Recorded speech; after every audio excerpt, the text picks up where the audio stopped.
Assalamualaikum warahmatullahi wabarakatuh.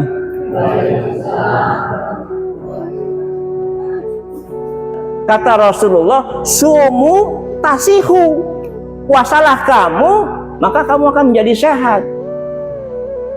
Ya. Orang kebanyakan makan, dampaknya ke kolesterol. Orang kekenyangan sama orang kelaparan, itu dampaknya lebih bagus mana? Kalau kelaparan keterusan mati. Makan yang sehat, ya. Kulu wasrobu wala tusrifu, kata Allah. Makanlah dan minumlah kamu dan jangan berlebihan. Rasul mengajarkan perut itu satu bagian, dibagi tiga, jadi sepertiga. Sepertiga makanan, sepertiga air, sepertiga udara. Makan berhenti sebelum kenyang, ya. Makan di waktu lapar.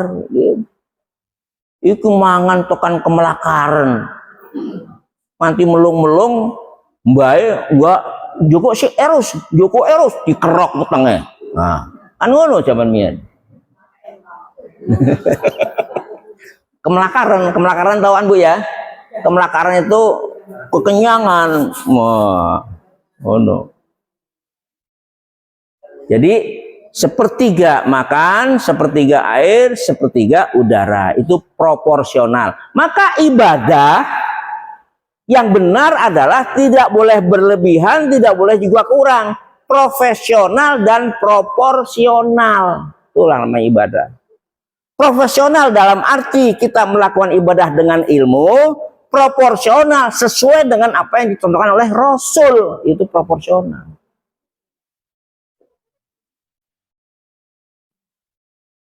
Sholat siapa yang bilang jelek? Bagus semua sholat. Siapa yang bilang sholat jelek? Coba sholat subuh 3 rakaat. Jadi jelek.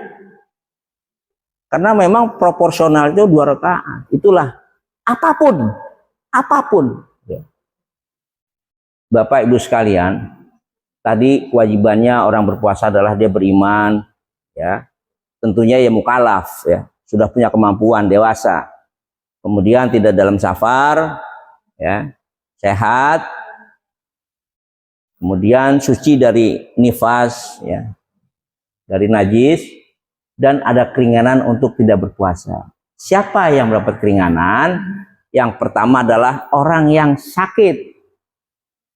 Orang yang sakit, kata Allah dalam Al-Quran, wa man kana maridun aw ala safarin fa iddatum min ayamin ukhar.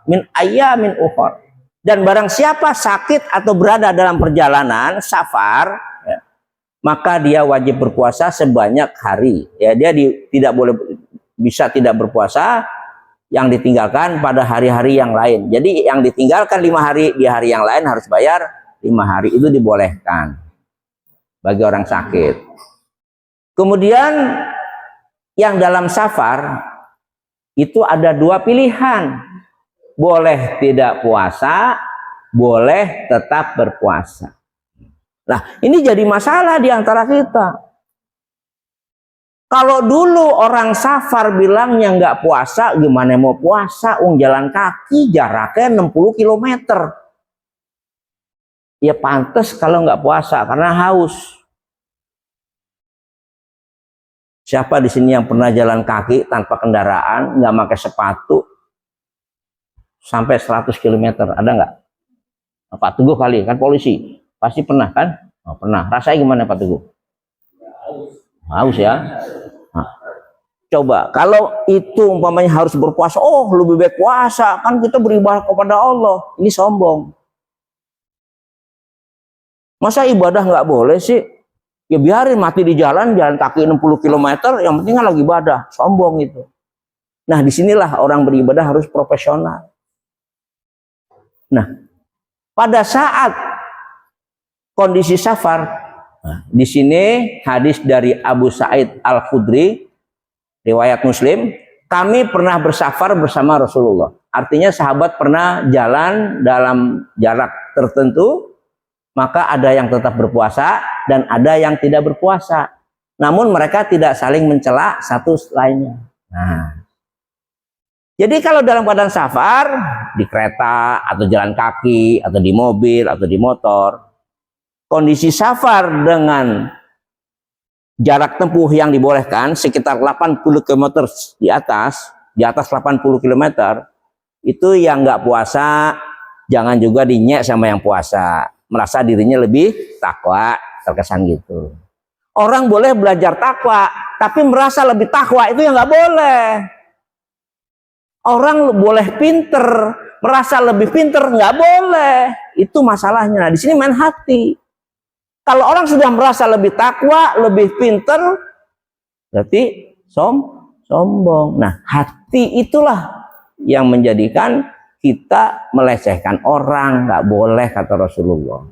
Maka para sahabat pada saat mengikuti perjalanan dengan Rasulullah, di antara sahabat yang puasa dan tidak, tergantung kekuatan fisiknya, maka tidak saling mencela, tidak saling mengejek, seperti itu.